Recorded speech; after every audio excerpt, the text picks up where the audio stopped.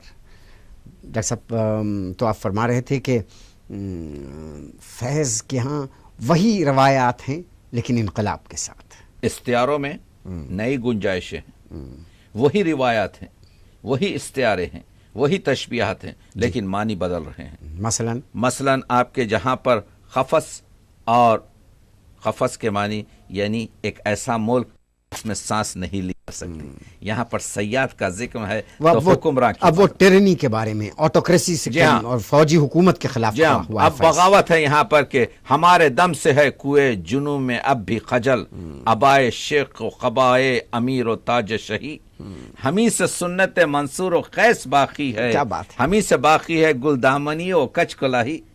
کر رہا تھا غم جہاں کا حساب، آج تم یاد بے حساب آئے. آپ دیکھ رہے ہیں، دل نا امید تو نہیں، ناکام ہی تو ہے، لمبی ہے غم کی شام مگر شام ہی تو ہے. قیامت کی آپٹمزم کا شاعر اگر اردو میں کوئی جس کے ہاں بلندیوں پہ، جو خود اتنی بار جیل گیا ہو، جس نے سیاست میں اتنا کچھ اتار چڑھاؤ دیکھا ہو اور اتنے مصائب خود برداشت کیے ہوں، جلا وطنی کیا کیا نہیں فیض نے جھیلی، لیکن اس کے باوجود ہوپ جتنی آپ کو فیض کے ہاں ملے گی میرے خیال سے اردو ادب میں. اسی وجہ سے آپ نے جیسا پہلے فرمایا کہ فیض آج کا دور فیض کا دور ہے، اس وجہ سے ہم نے جو طرز فغاں کی ہے قفس میں ایجاد، فیض کہتے ہیں ہم نے جو طرز فغاں کی ہے قفس میں ایجاد، فیض گلشن میں وہی طرز بیاں ٹھہری. فیض دھیمے لہجے کا شاعر ہے، لیکن اس کی آتش خاک سے دبتی نہیں، بلکہ وہ آپ کے آتش گل کی طرح سے ٹھنڈے موسم میں بھی سلگتے رہتی ہے. اردو ادب میں وہ شاعر جن کا شمار اساتذہ میں ہوتا ہے، ان کے ہم پایا فیض کی شاعری کتنی بلند و بالا ہے، اس تو آپ کی کیا رائے اس میں؟ دیکھیے، فیض بڑا شاعر ہے، فیض کی شاعری بڑی ہے. عام طور سے شعرا کیونکہ مختلف ذائقے کے ہوتے ہیں، جس طرح سے مختلف میووں کو ایک دوسرے سے تقابل مشکل ہے، لیکن آپ نے جو سوال کیا ہے وہ یہ ہے کہ فیض کی شاعری دلگیر ہوتی ہے، دل کو حاصل کر لیتی ہے، دل میں جگہ لے لیتی ہے، دل میں بیٹھ جاتی ہے. فیض کو انتقال کیے ہوئے اب تقریباً 30 سال کے قریب ہو رہے ہیں، لیکن فیض آج بھی زبان زد ہے. فیض آج بھی آپ کے زبان یعنی گلیوں کوچوں گایا جاتا ہے، لوگوں کی زبان پہ ہے، اور یہی سبب ہے کہ وہ صدی کا شاعر ہے. وہ یہی سبب ہے کہ وہ 21ویں صدی کا بھی شاعر ہے. یہی سبب ہے کہ اس نے صرف شاعری ادب برائے ادب نہیں بلکہ ادب برائے ہدف کی ہے. اس نے تلخ لہجہ اختیار نہیں کیا ہے. اس نے آپ کے جو ہے بہت ہی نرم لفظوں میں بہت ہی خاص پیغام دیا ہے، جو یہاں کی ہماری ہندوستانی روایات سے، ہندوستانی سب کانٹیننٹ پورے بر صغیر کی آپ کے جو ہے روایات سے آپ کے جو ہے میل کھاتا ہے. یعنی اس نے وہ تلخ اور برہنہ شمشیری آپ کے، کیونکہ اس لہجے کا اثر تیز تو ہوتا ہے لیکن دیر پا نہیں رہتا.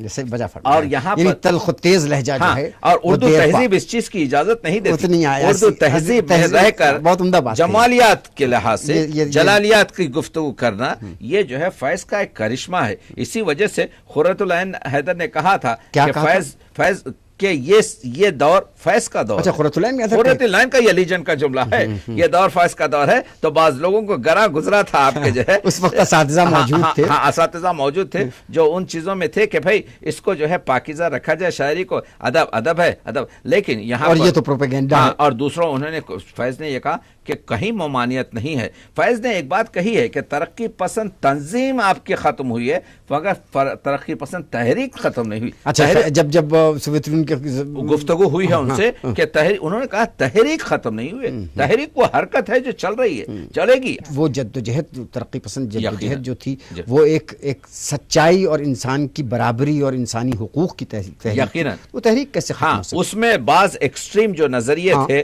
اس کی وجہ سے فیض نے کہا کہ یہ نظریے آپ کے ہمارے لیے مضر ہو سکتے ہیں. تو اس لحاظ سے فیض کو ابھی فیض جیسے غالب نے کہا تھا کہ میں اندلی پہ گلشن ناآفریدہ ہوں، ابھی کچھ دیر ہے کہ سمجھیں گے. اور یہ صدی میں سمجھتا ہوں، اور مخصوصاً اس سال ہم فیض سے بہت ہی فیضیاب ہوں گے اور اردو ادب کو آپ کے پوری طریقے سے اس کا فائدہ ہوگا. فیض ایک عالم بھی ہے، فیض انگریزی کا بھی بہت ماہر ہے. فیض پڑھاتے ہی انگریزی تھے. اور فیض کی جو خاموشی ہے، وہ خاموشی خمگفتار، مثلا ہاں، اور یہ دہلی آپ کا جو ہے جی یہاں سے شہر بڑی مزے دہلی کی سے ان کے بڑا ناتا بڑا عمدہ، گہرا آپ رشتہ شاید فیض وہ کا۔ مشاعرے میں تھے ہوں گے، میں نے کئی بار فیض کے ساتھ کہ وقت فیض گزارے۔ جس ایک مشاعرے میں پڑھ رہے تھے، ڈاکٹر تاثیر اس مشاعرے کی صدارت کر رہے تھے، اور مجاز اسرار الحق مجاز آئے، اور انہوں نے دیکھا کہ فیض کی غزل نظم آپ کی بڑی ہٹ گئی، تو آ کر ایک طنز کیا تھا کہ کیونکہ فیض مجاز نے، ہاں کیونکہ فیض کرنل تھے اور فیض کے والد جو ہیں خان بہادر تھے، تو مجاز نے آ کے کہا کہ کرنل نہیں ہوں، خان بہادر نہیں ہوں میں۔ جو مجاز کا طرز تھا، مجاز کا طرز تھا، لیکن اسی خان مجاز کے جو ہے آپ کے آہنگ پر، اسی مجاز کے آہنگ پر آپ دیکھیے فیض نے کتنی خوبصورت مقدمہ لکھا ہے۔ تو فیض میں سمجھتا ہوں کہ اس زمانے کو فیضیاب کرنے کے لیے، کہ وہ جیسا کہا کہ فیض کا لہجہ اردو ادب، اور یہ اور چیز ہے کہ اس کے بعد نہ ہوا پر نہ ہوا آپ کے جو ہے میر کا انداز نصیب، ہمارے پاس اگرچہ کہ فیض نے کہا کہ